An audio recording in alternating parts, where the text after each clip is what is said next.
గత వారం రోజుల నుంచి గుంటూరు నగరంలో డయేరియా ప్రబలిందని ప్రతి ఒక్కరు కూడా ఆవేదనతోటి ప్రభుత్వ ఆసుపత్రుల్లో చాలామంది, ప్రైవేట్ ఆసుపత్రుల్లో కూడా చాలామంది, అదేవిధంగా ఆ ప్రాంతాల్లో నివసిస్తున్న ఆర్ఎంపీలు కానీ డాక్టర్లు దగ్గర కానీ పాపం ఓపిక లేక అక్కడే వీళ్ళు వైద్యం తీసుకోవడం అనేది చాలా స్పష్టంగా ఈరోజు అర్థమవుతోంది. సుమారు 200 పైన అడ్మిషన్స్ జరిగినాయని, ఈరోజు కూడా 15 మంది వరకు కొత్త కేసులు వచ్చినాయి, నమోదైనాయని చెప్పి సిబ్బందితోటి మేము చర్చిస్తున్నప్పుడు చాలా స్పష్టంగా అర్థమైంది. జనసేన పార్టీ నుంచి మేము ఈరోజు ఈ పర్యటనలో ఒక ప్రయత్నం ఏంటంటే, ప్రభుత్వం స్పందించాల్సిన రీతిలో స్పందించడం లేదు.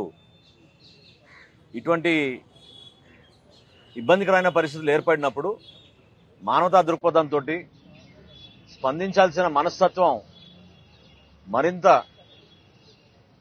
మెరుగైన వైద్య సేవలు అందించే విధంగా క్షేత్రస్థాయిలో హౌస్ హోల్డ్ సర్వే చేసి ఎక్కడైతే ఈ కేసెస్ నమోదవుతున్నాయో ఆ ప్రాంతాల వారీగా కార్పొరేషన్ సిబ్బంది వెళ్లి వాళ్ళని ఆదుకోవాల్సిన అవసరం ఖచ్చితంగా ఉంది.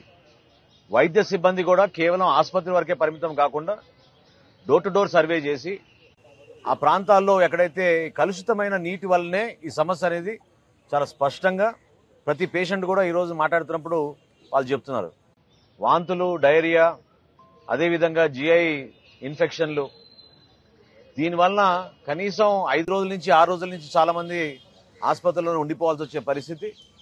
సివియర్గా డీహైడ్రేట్ అయిపోయారు చాలామంది.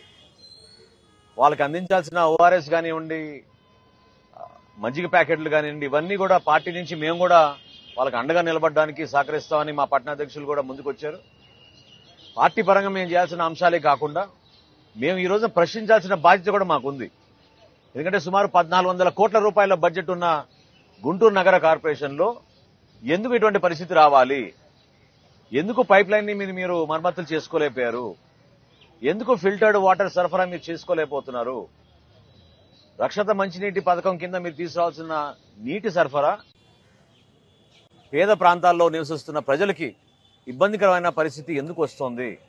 ఈ రోజు కూడా భూగర్భ జలాలపైన ఆధారపడుతున్న గుంటూరు నగరానికి ఎందుకు గత 5 సంవత్సరాల నుంచి వీళ్ళు ఒక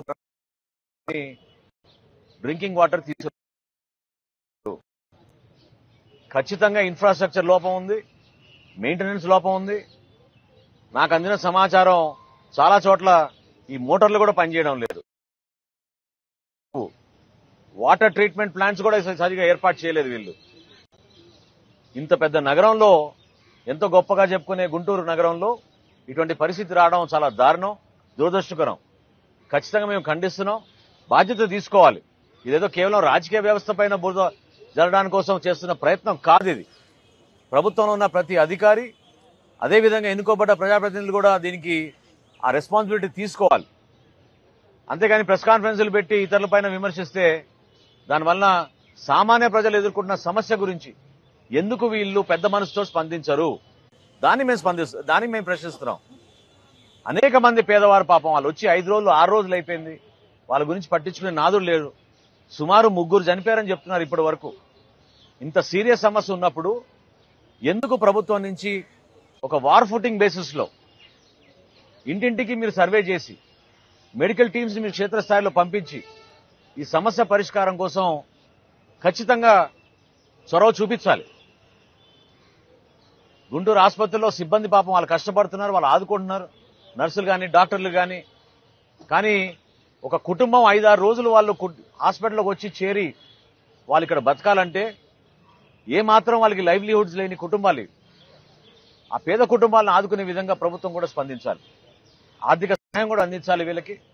తప్పకుండా రాబోయే రోజుల్లో జనసేన పార్టీ నుంచి మేము ఆ కుటుంబాలకు అండగా ఉండడానికి మా వంతు మేము ప్రయత్నం చేస్తాం, నిలబడతాం.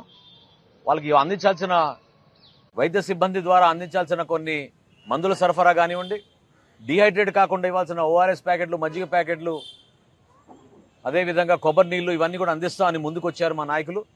తప్పకుండా ఆ కుటుంబానికి ఆదుకోవడానికి మా వంతు మేము ఈ సందర్భంగా నిలబడతాం. డెఫినెట్ గా దీనిపైన సమగ్రమైన ఎంక్వైరీ జరగాలి. ఎందుకు ఇన్ని కేసులు నమోదైనాయి? ఎందుకు పారదర్శకంగా ఈ కేసు చెప్పడం లేదు? మార్చేస్తున్నారు, బెడ్ మార్చేస్తున్నారు. ఒక చోట ఒకే చోట వీళ్ళందరూ ఉంటే తెలుస్తున్న విషయంతో సమాచారం బయటికి వెళ్ళకుండా చేస్తున్న ప్రయత్నం అది సబబు కాదు.